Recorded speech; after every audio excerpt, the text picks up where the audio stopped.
বিজনেছৰ ক্ষেত্ৰত ব্যৱসায়ৰ ক্ষেত্ৰত আগবঢ়াই নিবৰ কাৰণে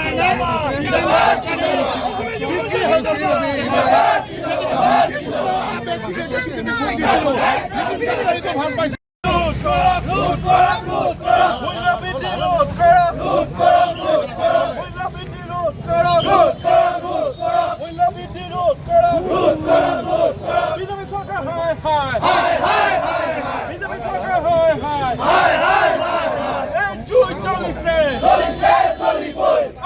চাওক, আমি অসমীয়া যুৱ মঞ্চ আজি প্ৰতিবাদী কাৰ্যসূচী লৈছোঁ। ইয়াৰ কাৰণ হ'ল মূল্য বৃদ্ধি। ইয়াৰ মূল্য বৃদ্ধিয়ে অসমৰ জনগণক জুৰুলা কৰি দিছে। গতিকে অত্যাৱশ্যকীয় সামগ্ৰীয়ে কওক, জীৱনদায়িনী ঔষধে কওক, একো বস্তুৱে কিনিব নোৱাৰা হ'ল এইখন চৰকাৰৰ দিনত। গতিকে আপোনালোকে চাওক, আজি যিকোনো মেচিনেৰী বস্তুৱে কওক, আপুনি য'ত গাড়ী সাধাৰণ বস্তু এটা কিনিবলৈ চাওক, যিটো গাড়ী বস্তুৰ দাম আছিলে 200 টকা, এতিয়া সেই বস্তুটোৰ দাম হৈ গ'ল 1500 টকা।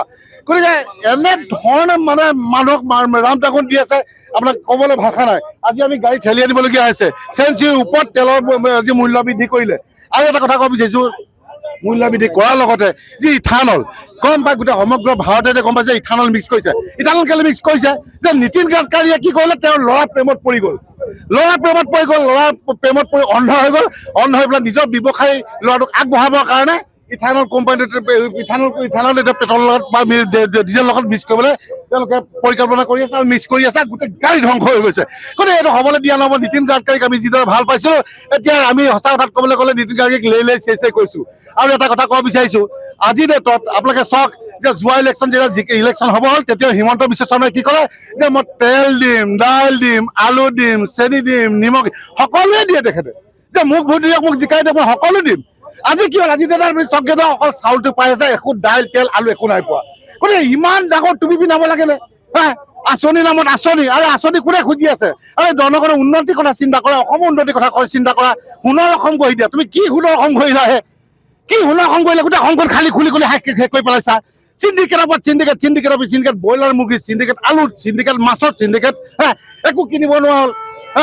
গতিকে চিএমপুৰ গেট পাৰে হ'ব নোৱাৰে একো এটা বস্তু, অকল চিণ্ডিকেটৰ পৰা চিণ্ডিকেট। গতিকে চিণ্ডিকেট যদি বন্ধ নহয়, কেনেকৈ আমাৰ মূল্য বৃদ্ধি ৰোধ কৰিব? গতিকে হিমন্ত বিশ্ব শৰ্মাক ডাঙৰীয়াক এটাই কথা ক'ব বিচাৰিছোঁ, আপোনাক যি সপোন, যি লক্ষ্যই আমাৰ অসমৰ জনগণে জয়যুক্ত কৰিছিলে, সঁচা অৰ্থত আপুনি যদি ভাল কাম কৰিবলৈ আছে কৰক। অন্যথা কিন্তু 2029 চনত আমি শুনি আছোঁ যে আকৌ ইলেকশ্যন হ'ব। যদি সেই ইলেকশ্যন হয়, আপুনি যি দম্ফ মাৰি আছে যে মই 25 বছৰ একদম কাৰ্যকাল কৰিমেই, একদম আপোনাক কৈ দিছোঁ, ঘেণ্টা বুলি কৈ দিছোঁ। জুবিনদাৰ আজি আমি জুবিনদাক আজি মনত পেলাবলগীয়া হৈছে যে ঘেণ্টা বুলি কৈছোঁ। আপুনি 25 বছৰ নালাগে, 25 দিন আপোনাক টিকিবলৈ নিদিওঁ। অসমৰ জনগণ আমি অসমীয়া জনগণে চিন্তা কৰা স্পষ্ট কথা।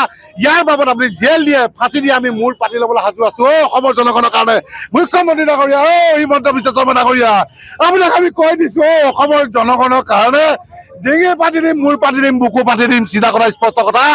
আপুনি আঁচনি বন্ধ কৰক, অসমৰ উন্নয়নৰ কথা চিন্তা কৰক।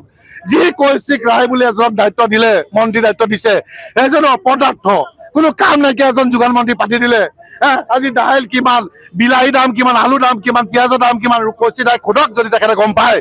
এনেকুৱা এজন বৃহত্তৰ মন্ত্ৰীক বাৰু দায়িত্ব দিব লাগে নে কওকচোন? চিলিণ্ডাৰ মানুহে কিনিব নোৱাৰে যে ব্লেকত মানুহে 2000-3000 দি কিনিবলগীয়া আছে। এনেকুৱা এটা পৰিস্থিতি কৰি দিলে। তেলটো গাড়ীত ভৰাব নোৱাৰে, আমি গাড়ী ঠেলি আনিছোঁ। মানে অতি শীঘ্ৰে যদি চৰকাৰে যদি শুধৰণি নহয়, কিন্তু পৰিৱেশ পৰিস্থিতি বেয়া যাব। ইয়াৰ বাবে জগৰীয়াব চৰকাৰ, ইয়াৰ বাবে জগৰীয়াব